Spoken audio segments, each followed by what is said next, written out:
Otep à tous, bien-aimés frères et sœurs, affaire Alain Mabankou. Alain Mabankou, c'est un écrivain congolais qui s'est permis de critiquer, d'insulter, d'attaquer les sapeurs congolais et ceux du monde entier. Alors, Alain Mabankou a fait croire et soutenu la thèse selon laquelle les sapeurs n'ont rien fait, ils ne font rien pour le Congo. Au lieu d'investir, ils n'investissent pas. Si le quartier Château-Rouge avait été donné aux Congolais, il n'y aurait rien à Château-Rouge, il n'y aurait pas tout ce marché des Chinois et autres qui investissent la place et qui vendent les produits congolais aux Congolais. Alain Mabankou donc demande aux sapeurs de se taire. Alors là, il y a des réactions de partout, et notamment celle d'un des plus grands sapeurs du moment, qui est Norba de Paris. Et cette réaction, moi, je la soutiens. Je soutiens fermement la thèse de Norba de Paris. Je condamne ces insultes, cette attaque contre une jeunesse africaine qui se cherche, qui a retrouvé une certaine identité culturelle, que nous appelons la SAP, Société des ambianceurs des personnes élégantes, et qui bannit donc la violence, qui bannit le racisme, qui bannit les ethnies, qui bannit et qui transcende les ethnies. Ce que Alain Mabankou a dit, c'est triste pour un intellectuel de ce calibre. La SAP n'est pas... On n'est pas obligé d'être sapeur, déjà. Si vous voulez être sapeur, vous le faites. Si vous ne voulez pas, vous ne l'êtes pas. Et personne ne va vous reprocher cela. Ça, c'est le premier point. Deuxième point. Vous savez, au Congo, aujourd'hui, nous sommes à un chômage qui dépasse plus de 90% des jeunes qui sortent des écoles, de l'université. Le chômage est très, très, très élevé. Bon, mais le problème, c'est que même quand vous travaillez, les salaires viennent au compte-gouttes. Donc, Alain Mabankou veut mettre sur le dos des sapeurs la responsabilité de la faillite d'un État, de l'État congolais. Non. C'est comme Emmanuel Macron qui disait que, en fait, l'État congolais, l'Afrique, ce sont les femmes africaines qui font trop d'enfants. C'est pour ça que l'Afrique ne se développe pas, alors que c'est la France et les pays occidentaux qui passent leur temps à piller les ressources de nos pays et qui sont responsables de la faillite et de la pauvreté. Bien entendu, il y a aussi le mauvais comportement des dirigeants. Vous voyez, en Afrique, des dirigeants larbins qui n'ont aucune objectivité et qui plutôt passent leur temps à piller leur pays que de servir ces pays. Donc Alain Mabankou ne peut pas s'attaquer aux sapeurs comme si eux, ils étaient responsables de la catastrophe qu'il y a au Congo. Ce ne sont pas les sapeurs qui ont mis le Congo par terre. Et oui, le Congo est par terre. C'est-à-dire que ça, ce sont les faits. C'est-à-dire que personne ne peut dire que le Congo est un des pays les plus endettés d'Afrique centrale. Vous comprenez? Au Congo, parfois, les salariés passent des mois sans salaire. La pension des retraités, ce n'est pas la peine. Quand vous rentrez à la retraite, c'est que vous êtes condamné à la souffrance. Parce que les retraités peuvent passer des années sans avoir eu leur pension. Donc, mais ça, ce n'est pas l'œuvre des sapeurs. Non, les sapeurs ne sont pas responsables de ça. C'est l'œuvre des intellectuels complexés, des intellectuels bidons, des intellectuels qui n'ont rien apporté pour le changement, non seulement de leur propre société, mais aussi au niveau de la communauté internationale. Comme disait Norba de Paris, mais Alain Mabankou écrit sur quoi? Il écrit sur des faits divers, des histoires qui se passent dans des villages, dans des communautés et autres. il n'écrit pas sur des éléments qui vont apporter matière à réfléchir. Il n'y a pas là, il n'y a pas il n'y a pas de fond. Ce sont des romans. Ça, c'est pour le divertissement. Ce ne sont pas des livres historiques pour dire que non, mais Alain Mabankou nous ramène à l'histoire africaine, il réécrit l'histoire africaine, ou bien ce ne sont pas, comme disait Norva de Paris, encore une fois de plus, parce que je l'ai beaucoup suivi, je pense qu'il est même plus intelligent qu'Alain Mabankou. Ben oui, les gars, ça va de soi. Comment ce sont les intellectuels. Regardez le gouvernement qu'il y a aujourd'hui au Congo-Brazzaville, ils sont tous des diplômés, tous. Ils sont tous des diplômés.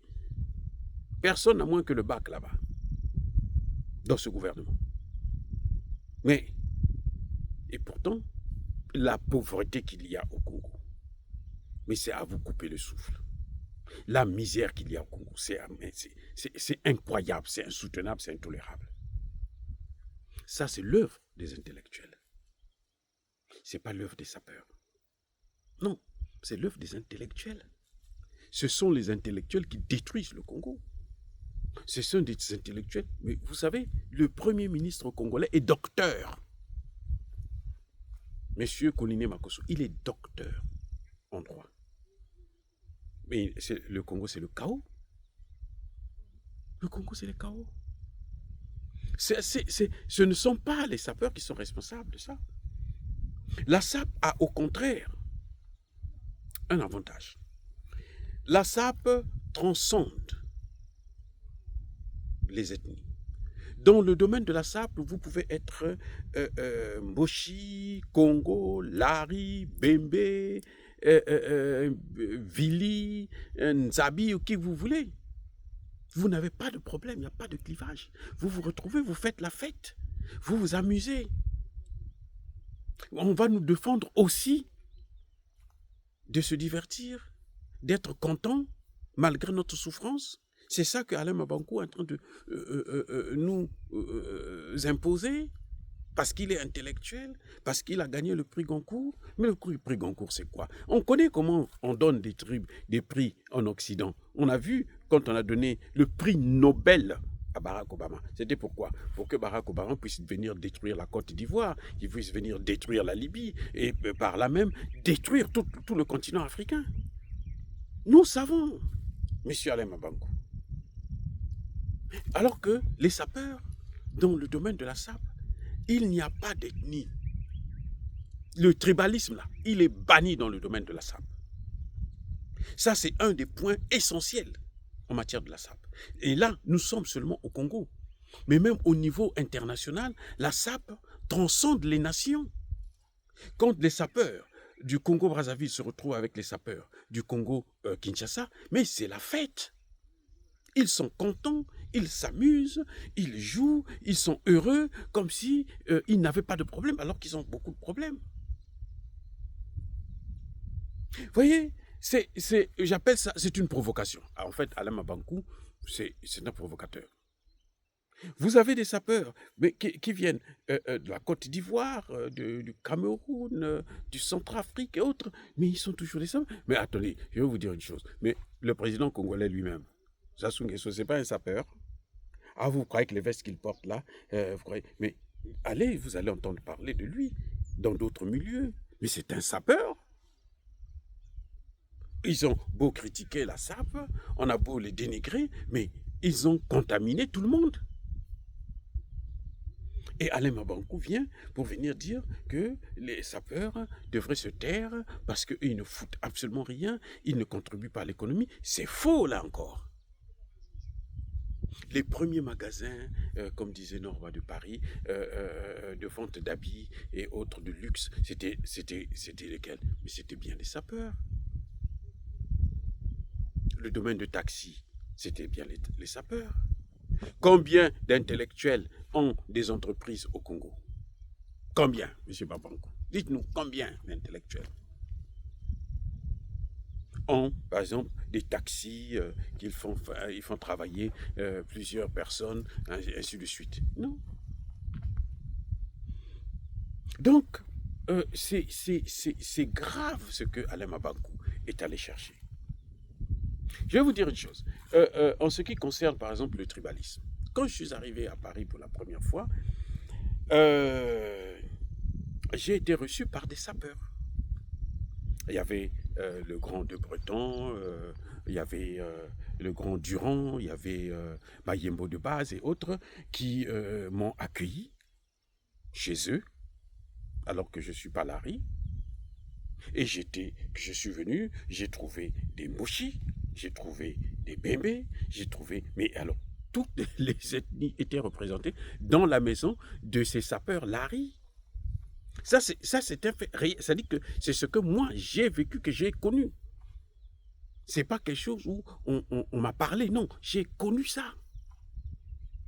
Et peut-être que si je n'avais pas été reçu par eux, je me serais retrouvé dans la rue, dans la souffrance.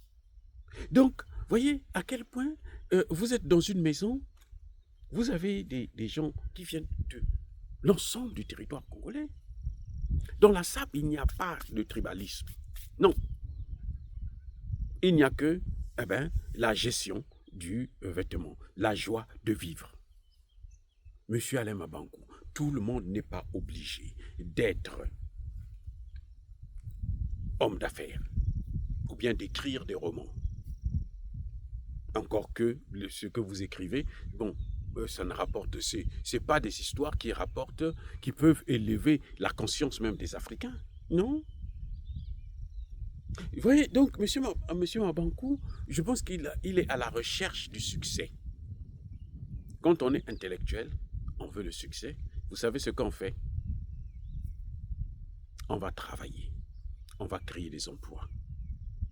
On va aider les pauvres. Vous aurez le succès. Ce n'est pas en attaquant une communauté que vous avez d'ailleurs fréquentée, côtoyée,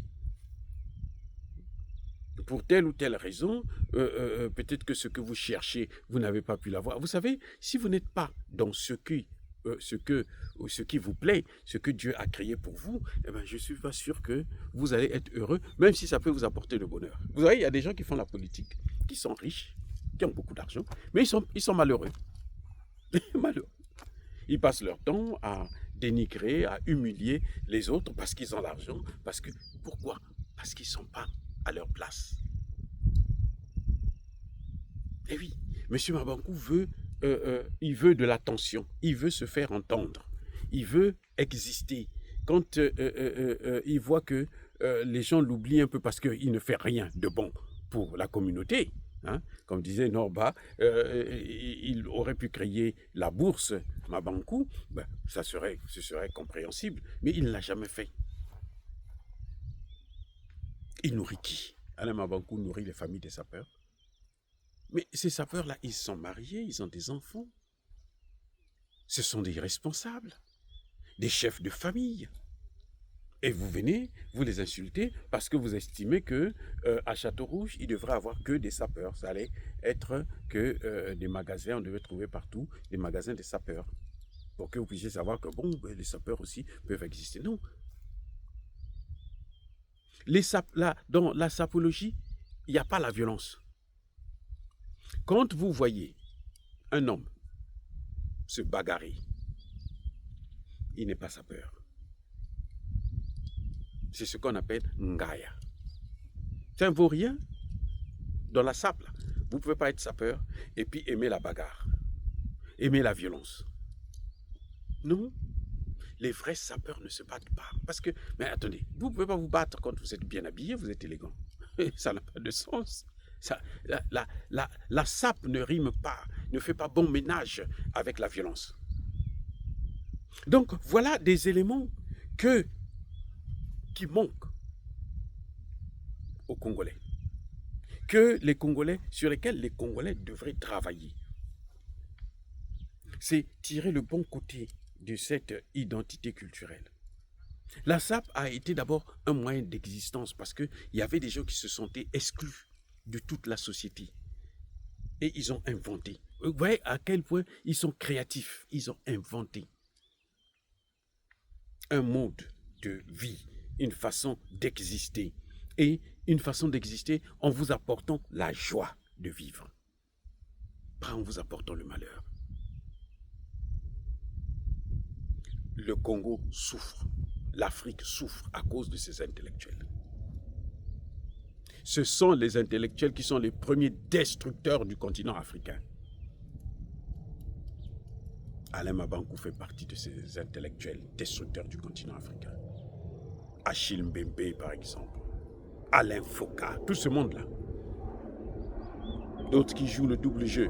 Ils essaient de suivre un peu le panafricanisme et puis après, ils se retirent pour aller servir la France dans la destruction de tout le tissu économique et social de l'Afrique. Ce sont les intellectuels. Ce ne sont pas les sapeurs.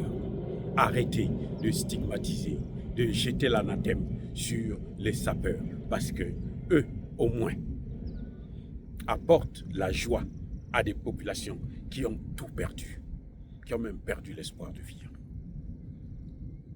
Mais oui, si l'école est aujourd'hui ce qu'elle est au Congo, si le système de santé est pratiquement inexistant, l'hôpital devient un mouroir, ce n'est pas à cause des sapeurs, c'est à cause des intellectuels.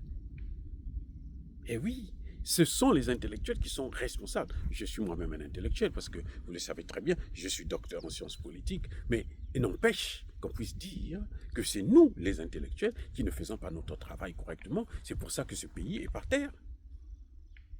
Il ne faut pas le nier, c'est une réalité. Ce ne sont pas. Mais vous voyez Massamba Deba avec un CAP, le travail qu'il a fait. Mais après lui, il y a eu des intellectuels. Les Ngwabi, les Lissouba et autres, tout ça, ce sont des intellectuels. Les Yombi, ce sont des intellectuels. Est-ce que le Congo ils ont fait mieux que Massamba Deba, qui n'avait que le CAP? Vous voyez, c'est-à-dire que c'est malhonnête de la part de Alain Mabankou de s'attaquer aux sapeurs comme si les sapeurs étaient responsables, étaient à l'origine de la souffrance du peuple congolais. Non. Ce ne sont pas les sapeurs qui détruisent ce pays. Je vous ai dit, il y a des éléments qui sont clairs. La SAP transcende les États. La SAP transcende les nations. La SAP bannit, exclut la violence. Dans la SAP, il n'y a pas la guerre. Ceux qui ont amené des guerres au Congo, c'est qui? Mais ce sont les intellectuels. Hein? Ce sont les intellectuels. La guerre de 97, ce n'est pas une guerre des sapeurs. C'est une guerre des intellectuels. Que ce soit du côté de Lissouba, que ce soit du côté du président Sassou Nguesso, les faits sont là, c'est la réalité. Ce sont les intellectuels qui sont à l'origine du malheur de ce pays. Ce ne sont pas les sapeurs. Au contraire, les sapeurs donnent à une jeunesse un espoir. Vous savez, s'il n'y avait pas la SAP, peut-être que je ne serais pas sorti du Congo pour aller poursuivre les études en France. Vous voyez, et je suis parti malgré ma souffrance, malgré la misère, malgré la pauvreté de mes parents, j'ai pu faire mes études parce que j'étais dans ce milieu. Ils m'ont assisté, ils m'ont accompagné. D'autres, ils ne vont pas à l'école, mais ils m'encouragent d'aller à l'école. J'ai vu ça à Paris, avec des sapeurs. Je venais de citer mon grand frère de Breton, que je salue d'ailleurs, et bien d'autres. Donc, il faut arrêter ce genre de provocation.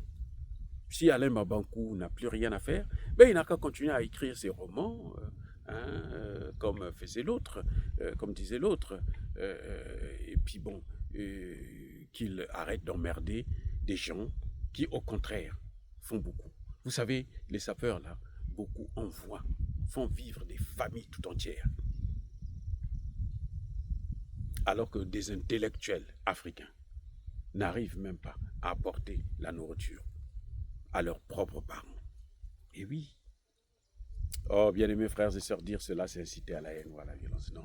Je crois que je soutiens Norba de Paris et je crois que je condamne les propos tenus par Alain Mabankou. Ça n'engage que lui, ça n'engage pas tous les intellectuels que nous sommes d'ailleurs. Ça n'engage que lui. Et il n'avait qu'à réfléchir, à penser pour de meilleures propositions à faire à son pays. Dire cela. Soyez bénis, soyez abondamment bénis par le Dieu des Kémites et par nos ancêtres angélisés. Mais que tous ceux qui persécutent le continent africain, le pillent et le déstabilisent, qu'ils soient noirs, blancs, chinois, arabes, juifs, indiens ou qui qu'ils soient punis, maudits, foudroyés, neutralisés, écrasés, effacés par le Dieu des Kémites et par nos ancêtres angélisés. Vive l'Afrique éternelle, j'ai dit et j'assume.